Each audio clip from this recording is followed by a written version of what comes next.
भयो।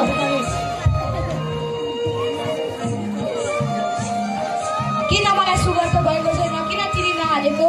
चिनी त हालेको थिएँ, किन छैन र? के चिया बनाउँदा पनि टिकटकले बनाउँदै थियो कि के हो? ए हजुरलाई थाहा छ, हिजो मैले चिया बनाउँदै गरेको टिकटक हालेको थिएँ। आज त 12K भ्यू पो पुगेछ। त्यही भएर आज पनि बनाएको चिनी पो हालिन छु। के भो त, खानु नखानु चिनी रोग नै नलाग्ने पर्यो। तिमीले टिकटक धेरै बनाएको देखेर मलाई पनि वाक्य आइसक्यो। छोराको विचार गर्नु छ, घरकै काममा मन लगाउनु छ। आम जति चोपर छोराको पढाइ पनि त्यति लतालिङ्ग भइसकेछ। विचार गर्नु गर। बाबा म यता गृह कार्य गर्दैछु। बाबा मलाई गृह कार्य आउँदैन, सिकाइदिनुहोस् न। बाबु फैलाउ त म हेर्छु।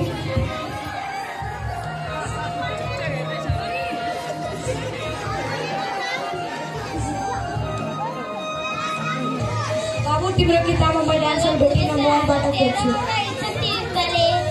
तँलाई सपिङ गरिदिएको पैसा फिर्ताले, तँलाई संसारको काहीँ नभएको भिखारीले पाउँछ। तँलाई जुत्ती हान्ने कुर्ती तेरा मर्किए रहेछ। जे बाबु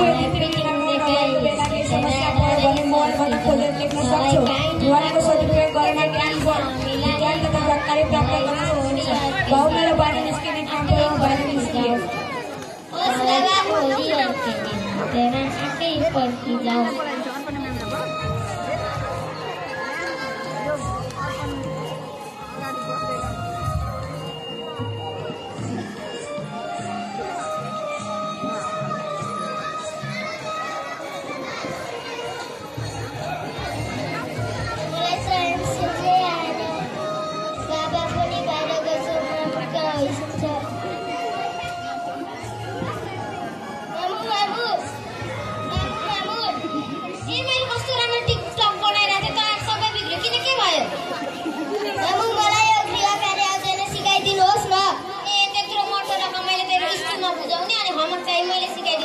मलाई सिकाउनु छैन। होमवर्क स्कुलमै सोधे, मलाई डिस्टर्ब नगर्ने। कहिले पढ्नको थियो? हजुरले नै मोबाइल बजाएर डिस्टर्ब गर्नुहुन्छ। उल्टै नबुझेको कुरा सोध्दा मलाई गराउनुहुन्छ। आफू चाहिँ मोबाइलमै झुन्डिरहनुहुन्छ। मलाई चाहिँ भन्नुहुन्छ मोबाइल चलाउनु हुँदैन। चाहिँ केही पनि भन्नुहुन्न। जतिखेर पनि मोबाइलमै गेम खेलिरहन्छ। मेरो रिजल्ट आयो, रिजल्ट लिन जानु भन्यो भने पख नपख जाउला नि भनेर टार्नुहुन्छ। मम्मीसँग मुखै लाग्ने हो। के को हल्ला खल्ला हो आमा छोराको? नमस्कार सर, र ठिक समयमै आइपुग्नु भयो। जा अब सरसँगै सोध। नमस्कार। राम यसरी आमासित मुखमुखै लाग्नु हुँदैन। Sorry sir. हजुरले पनि केटाकेटीलाई समय दिनुपर्छ, उनीहरूको पढाइ पनि हेर्नुपर्छ। यसरी आफैले केटाकेटीको भविष्य बिगाड्नु हुँदैन।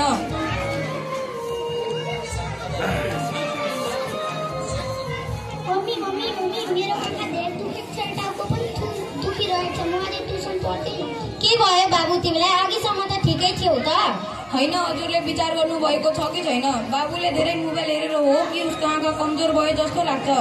उसले कक्षा कोठामा लेख्दा व्हाइट बोर्डबाट सबै गल्ती सारिरहेको हुन्छ र अरू सरले बाबु किताब पढ्दा आँखामै लगेर टाँसेर पर्छ। र बरु एकपटक उसलाई डाक्टरकोमा लग्नुहोस्। नमस्कार सर, के भयो? नमस्कार। बाबुको आँखा कमजोर भयो जस्तो लाग्छ। मलाई शङ्का थियो यस्तै हुन्छ भन्ने कुरा मलाई साह्रै चिन्ता लाग्थ्यो सर। तर अब जे नहुने त त्यही भयो। यो सबै तिमीले गर्दा भएको हो। तिम्रो कारणले गर्दा मेरो छोराको आँखा बिग्रियो। यसरी आवेशमा नआउनुहोस्। जे सक्यो अब सुधार्नतिर जानुपर्छ।